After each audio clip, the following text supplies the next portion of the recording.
Hello, welcome to Mud, Soil and Tears. My name is Kerry and today I'm going to be talking about my top 3 things that I am going to be growing this year to support my family. These are going to be the mainstays and the staples that we use and are going to use.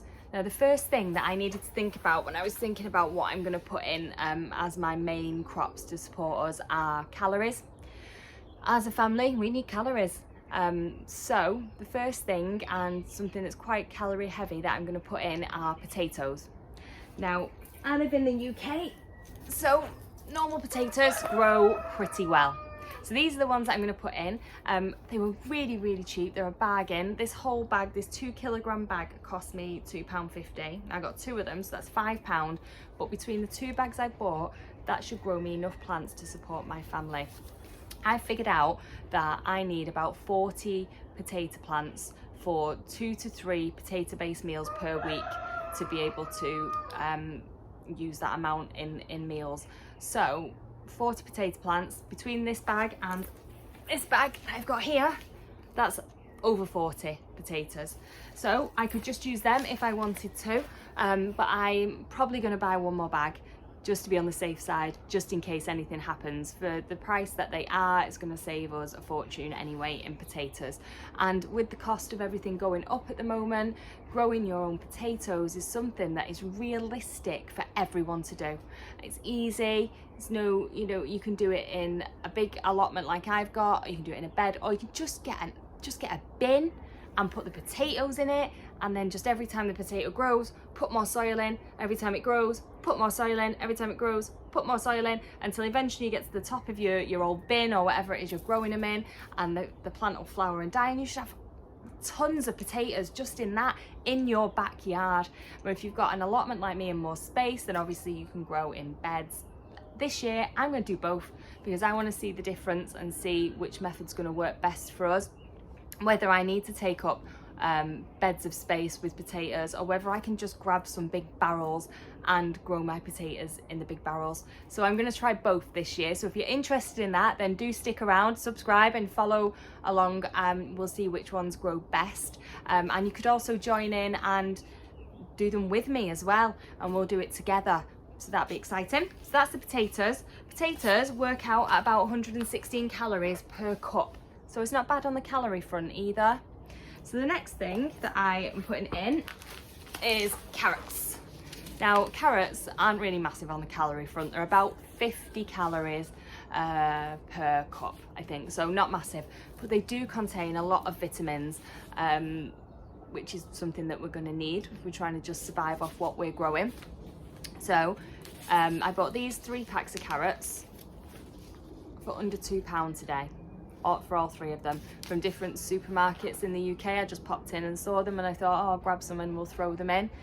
They're going to be easy. I can just put the seeds straight in the ground. Again, carrots, you can grow them the same in a tub or a container. You can do that. You can do that in your backyard. You can do that in your back garden, and you can save some money when you think about the cost of these 3 packs of seed, and hopefully the return I should get from them when they actually grow should be amazing. Now I'm struggling a little bit to figure out how much of this to grow. With the potato plants, I've got a definite number in my head. With the carrots, I'm not so sure. So this year is going to be a lot of trial and error. What I was thinking I'm going to continually plant them. I'm going to put a row in the next few days, and then I'm going to leave them for a week or so, and then I'm going to put another row in somewhere else, and then I'm just going to continue to do that over the weeks as we go all the way into summer, and then we'll see what we end up with. If I end up with too many, then I know next year I can dial that back. If I end up with too less, then I know that I need to put my foot down a bit more in the next year. So it's going to be a bit trial and error this year, I think, with these and supporting the family, but we'll see what we end up with. And the last thing on the list that I'm going to be making sure is a bit of a main crop for us this year is going to be peas, and when it's warmer, beans. So these are my pea plants so far. Bring them over so you can see. This is only my first sowing. There they are. They've only been in a week or so, a couple of weeks.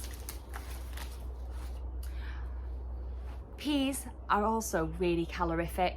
We're talking again about 118 calories per cupful of peas or beans, whichever one you have. So it's a good calorie builder in a meal. If you've got a cup's worth of potatoes and a cup's worth of peas and beans on your plate, then you're already winning 200 calories before you look at anything else, which is good.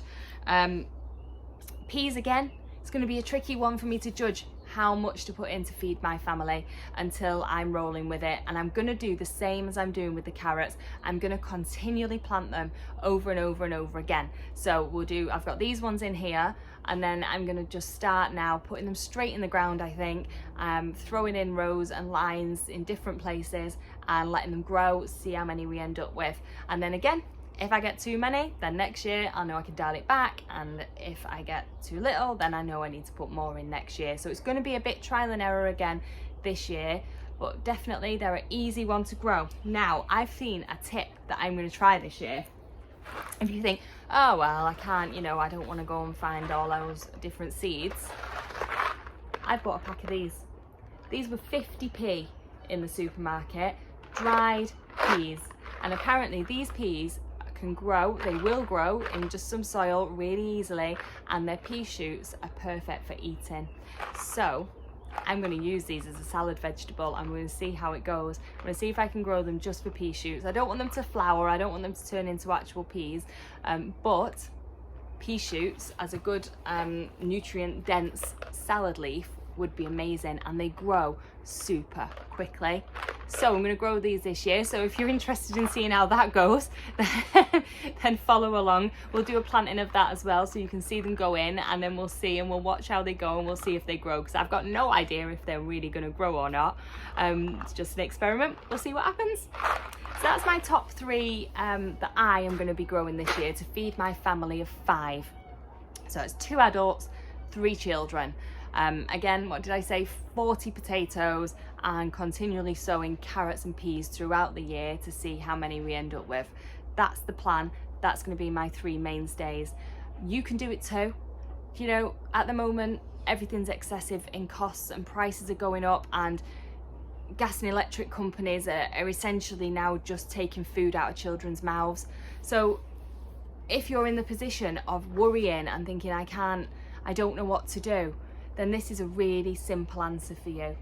It's something that you can feel like you're doing, you can feel like you're being proactive. It's not going to cost a lot of money, and it's going to save you money in the long run, which is what we all want and what we all need right now. And you can do it in a small garden, in a yard, anywhere. These 3 plants that I've got here can be grown anywhere, in any situation, even on a small balcony. You can even have a potato bin at a window inside, and you could probably still grow your potatoes.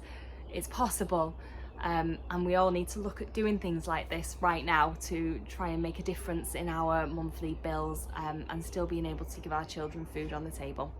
So that's my top 3.